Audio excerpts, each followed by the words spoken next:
جب کائنات خاموش تھے، جب زمین و آسمان ابھی انسانی قدموں سے ناواقف تھے، اس وقت اللہ تعالیٰ نے ایک ایسا فیصلہ فرمایا جو انسان کی پوری تاریخ بدل دینے والا تھا۔ یہ انسان کی ابتدا کی کہانی ہے۔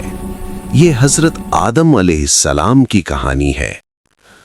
اللہ تعالیٰ نے فرمایا، اور جب تمہارے رب نے فرشتوں سے کہا کہ میں زمین میں ایک خلیفہ بنانے والا ہوں، یہ کوئی عام اعلان نہ تھا، بلکہ انسان کو ایک عظیم ذمہ داری دی جا رہی تھی۔ اللہ تعالیٰ نے حضرت آدم علیہ السلام کو مٹی سے پیدا فرمایا، پھر اپنی خاص روح پھونکی۔ یہ انسان کی عزت و مقام کی بنیاد تھی۔ اللہ نے حضرت آدم علیہ السلام کو علم عطا فرمایا، چیزوں کے نام سکھائے، ایسا علم جو فرشتوں کے پاس بھی نہ تھا۔ جب یہ علم فرشتوں کے سامنے پیش کیا گیا تو سب نے عاجزی اختیار کی۔ اللہ تعالیٰ نے فرشتوں کو حکم دیا کہ آدم کو سجدہ کریں۔ سب نے سجدہ کیا سوائے ابلیس کے۔ ابلیس نے تکبر کیا۔ اس نے کہا، میں آگ سے بنا ہوں اور یہ مٹی سے۔ یہ پہلا غرور تھا، پہلی نافرمانی تھی، اور اسی لمحے ابلیس ہمیشہ کے لیے مردود قرار پایا۔ حضرت آدم علیہ السلام کو جنت میں بسایا گیا۔ وہاں ہر نعمت موجود تھی، کوئی بھوک نہ تھی، کوئی خوف نہ تھا۔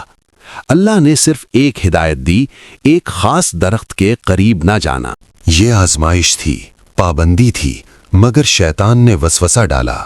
اس نے دھوکہ دیا، جھوٹی قسمیں کھائیں اور کہا کہ یہ درخت ہمیشہ کی زندگی کا راستہ ہے۔ حضرت آدم اور حضرت حوا علیہ السلام سے لغزش ہو گئی۔ یہ جان بوجھ کر بغاوت نہ تھی، بلکہ انسانی کمزوری تھی۔ جیسے ہی انہیں احساس ہوا، انہوں نے فوراً اللہ کی طرف رجوع کیا۔ انہوں نے وہ دعا پڑھی جو قرآن میں محفوظ ہے، اے ہمارے رب، ہم نے اپنی جانوں پر ظلم کیا۔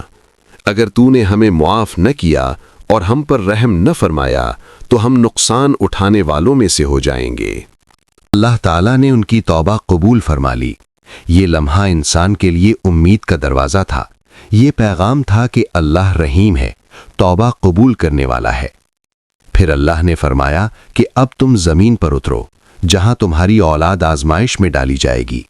زمین سزا نہیں تھی، بلکہ امتحان گاہ تھی۔